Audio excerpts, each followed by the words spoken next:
Okay, that's fine. That's fine, we're fine. You know how when you go to a comedy show, the opener is not very good? And it really sets the stage for the geniuses later? I'm your opener, so thanks for having me. Yeah, thanks for the one clap. Thank you for that.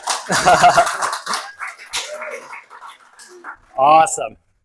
So, oh, good. Hey, I have internet back. We are cooking with gas. Here we go. Oh, no. Show's over. Wrap it up. That's my cue. Awesome. So my name's Andrew Madson. I'm head of DevRel at Fivetran, and we'll talk a little bit maybe about Iceberg for agents. But since I'm the first speaker, we might go a different route. It's helpful to get a little context. Who doesn't want free stuff? Get a free copy of Apache Polaris, the definitive guide. I'm one of the co-authors there. Jeff Bezos doesn't need your money, so please get a free copy. Charge that sucker to Dremio. In the process, I've got an early release of Data Transformation, the definitive guide, coming out here just in a couple weeks. Watch for QR codes for that. And then the definitive guide to AI-ready data, writing for Wiley. I'll give that away for free too. You don't write books to make money. I'll give you codes. See, that's why you've got to stay till the end. That's why. You can get the code again. So why should you listen to me? You probably shouldn't. But just a little bit about my background. So head of DevRel at Fivetran. Before that, I was at Tabico. We created SQL Mesh and SQL Blot, if you know those open source projects. Fivetran acquired us. That's how I ended up here. Before that, I was at Dremio, their field chief data officer. And before that, I had a real job where I actually led data at a bunch of different places. On the side, I'm a professor of master's programs for data engineering, but none of that matters because I just got my silver play button on YouTube. Woo! So now I'm retiring from data and I'm officially an influencer. So this will be my last talk. So to keep the marketing gods happy, what is Fivetran? Fivetran can move data from anywhere to anywhere, and we're all in on lakehouses and open data infrastructure. So I want you all to DM my boss and be like, Andrew did a great job selling Fivetran, and then we'll all move on with our lives. My only KPI this year is don't get fired. So if you could help me with that, we would be much appreciated. So keep me honest on my time.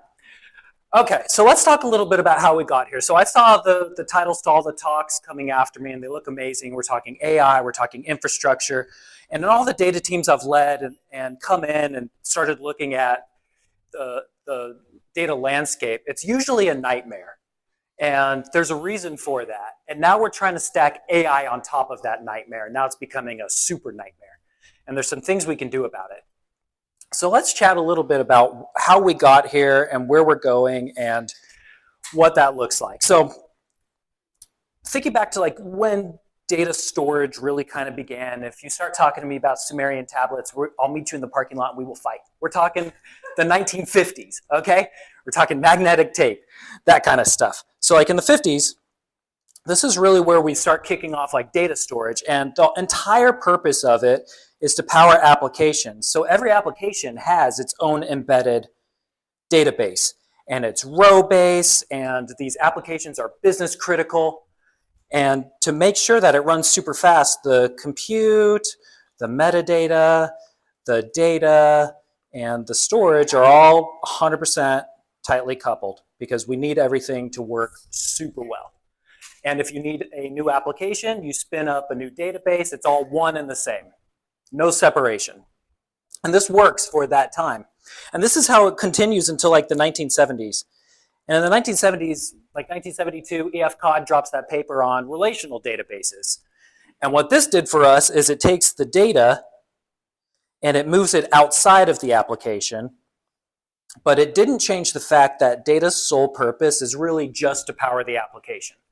And because now we've got the relational databases, now one database can start powering more applications, and it also brought some structure to the data. So we've got these row-based databases, which are awesome for transactions. We'll talk a little bit about that. So we start getting some structure in the 70s, which is great, but everything is still super tightly coupled together. If you need more compute, you need to scale more storage, metadata, And data are all proprietary based on the engine that's writing them. So there's no sharing. Everything's 100% coupled together in terms of storage. And this is great because it's still powering the business critical applications. Like, we're making money. Data's doing its job. And then in the 80s, Bill Inman starts thinking, he's like, hey, crazy idea. What if we could make data its own asset? We could get value from the data beyond just powering these applications. So Bill starts thinking about making this data warehouse. And this is really when this concept comes in. But we've got to get the data into the data warehouse. And this is where your friend and mine, ETL, comes in. So IBM and Bill, they start trying to come up with a way of getting data into this warehouse. And they don't want to make the software engineers mad, so they have to run these jobs overnight. It takes like 12 hours. You don't know if you're going to work the next day because you come in. If your job failed, you just hit restart and you go back home.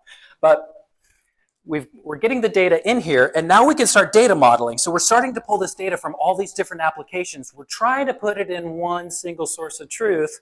See how that worked out. But at least we're getting it in one spot. So because we're now dropping the data in one place, we can start data modeling.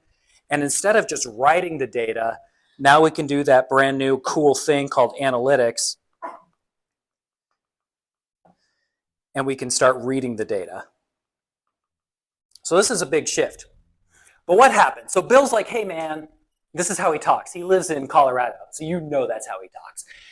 He's like, okay, single source of truth. This is what we want. This is the goal. And everybody's like, we totally agree. But what if HR wants their own single source of truth? And marketing's like, hey man, we also want our own single source of truth. And sales, not to be outdone by marketing's like, we want our single source of truth. And so now we've got all these warehouses all over the place and no single source of truth. Everybody's doing their own thing. Everything's still row-based at this time, right? So based on the size of the data, not a super issue with row-based, right? Like if I need to make a change to that chair, I gotta walk all the way around to get to that chair in row-based.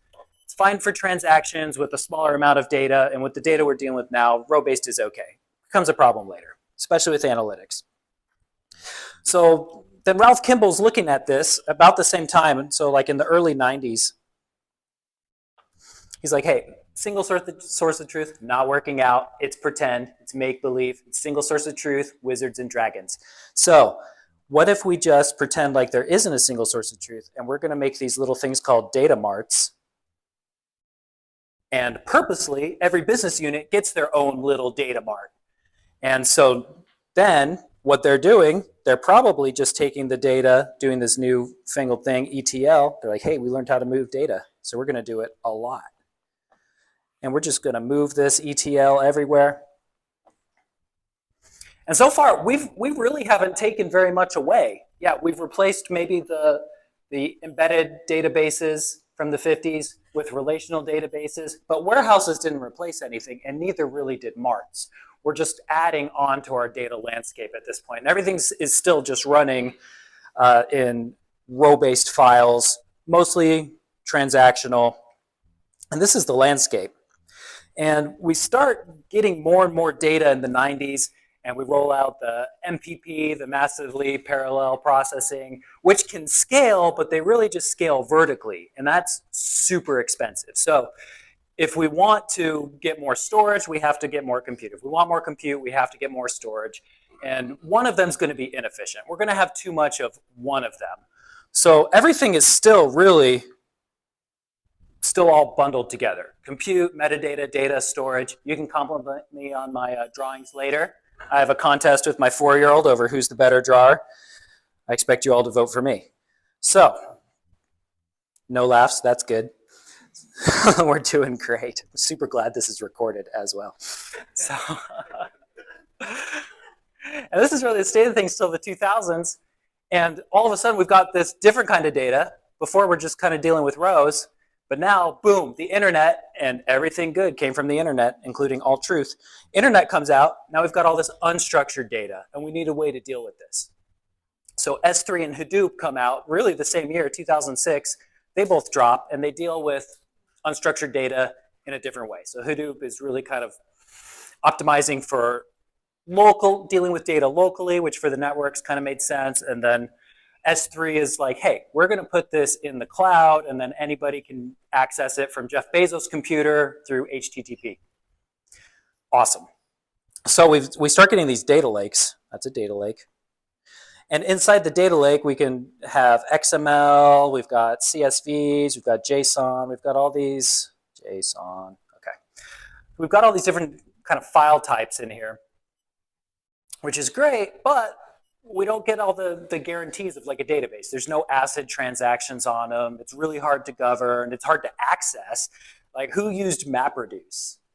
Yeah, gross. Yeah, I'm glad it's gone. I mean, and then Hive Metastore came out to kind of help with MapReduce, and then Hive Metastore is mostly gone as well. So up until this point, again, we're just adding on new things. We still have our transactional databases. We still have our warehouses. We probably have a bunch of data marts, and now we added on this new thing, data lake. And this is really what a lot of enterprises look like. They just have this sprawl that's built up over 40 years of data storage. There's some challenges with it, right? And so a few good things happen with the data lake, because now we've separated at least storage from compute. We can scale elastically. So you don't necessarily have to increase compute. If you increase your storage becomes relatively cheap. So that's good. But tied up inside the compute is really our metadata and our data, and storage is kind of separate. So we're getting there. We start decoupling things, and that's all fantastic. And we've just continued to increase our data sprawl. And everything is still fairly difficult to work with. It's row-based, and we've started to get this huge amount of data. And so Parquet rolls out in 2013? Somebody correct me. You can tell me if I'm lying.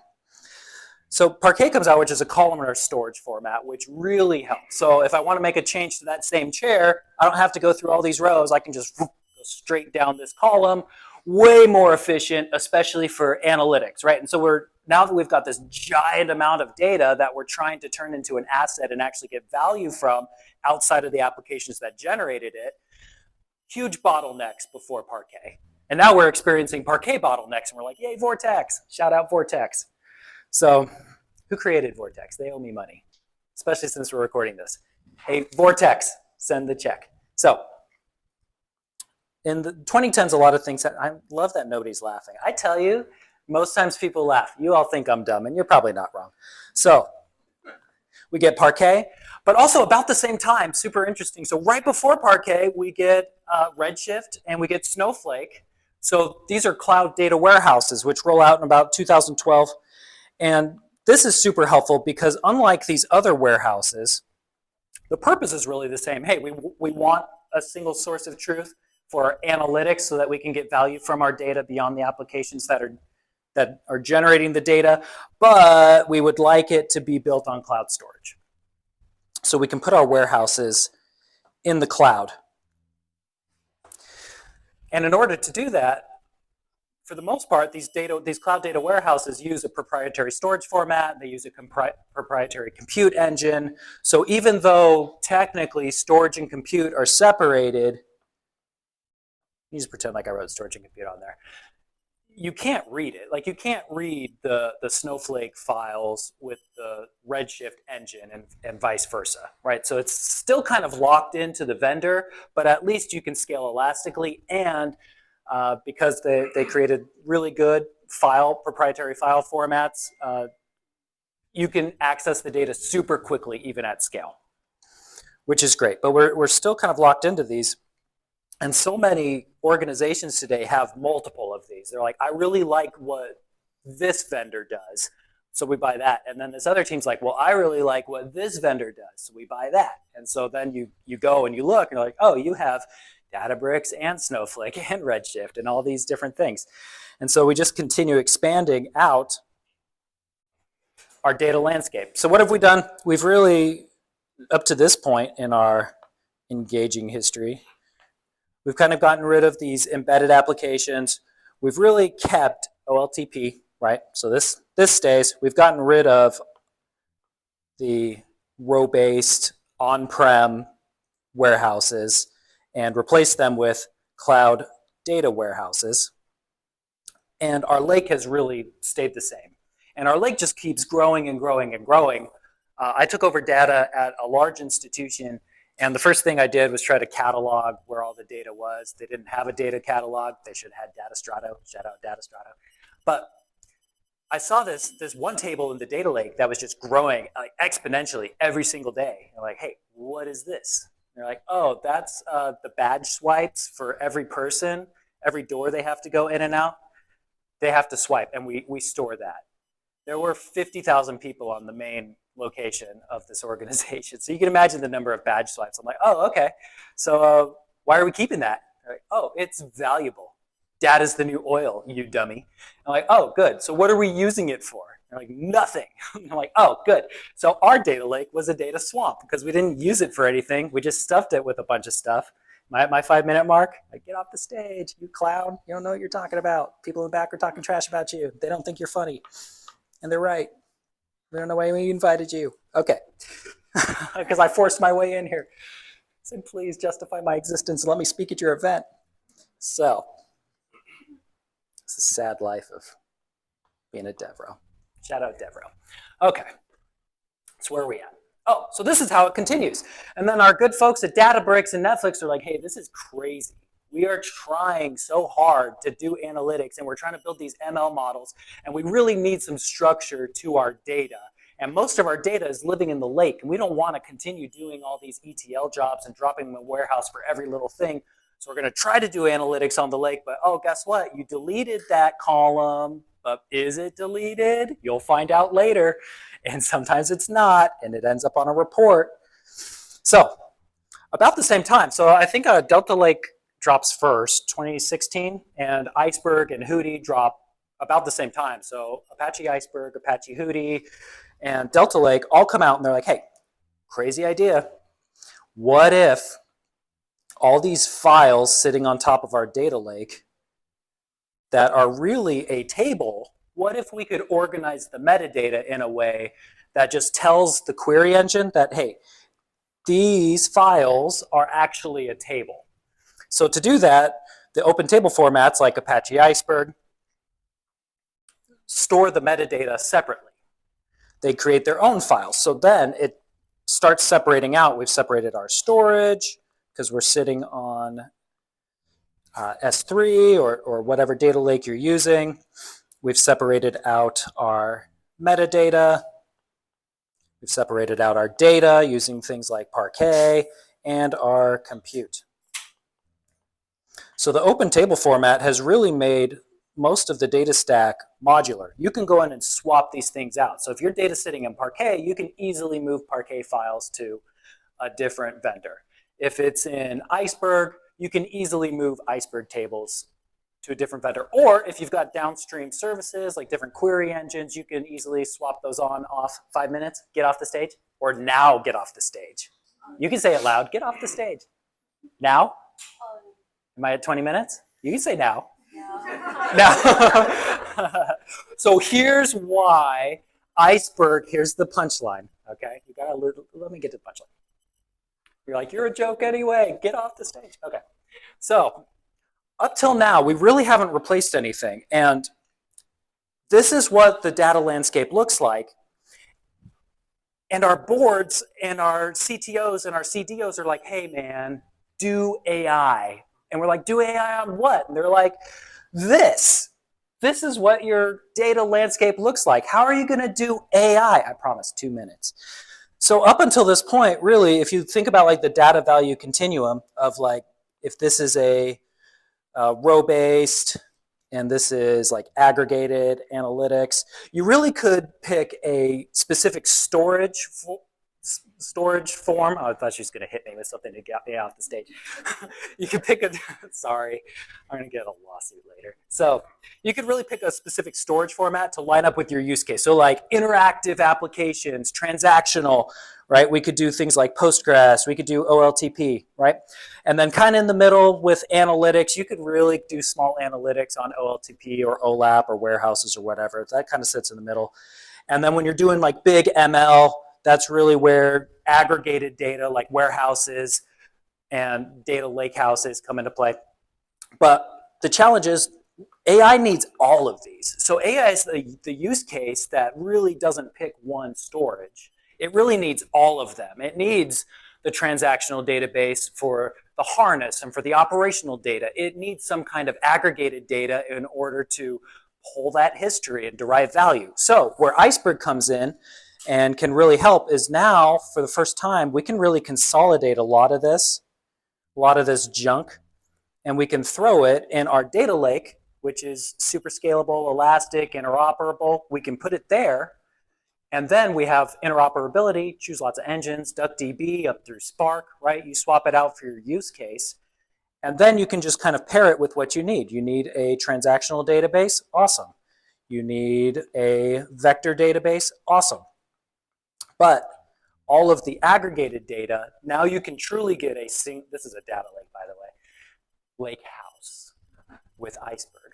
So now you can really get a single source of truth using something like Iceberg, which is really going to simplify the data landscape, make it cheaper, more efficient, add those ACID guarantees on top of it, so that you can more efficiently do things like AI and give it that single source of truth.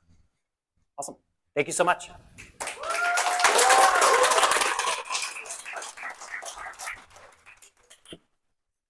I'm sorry for going late.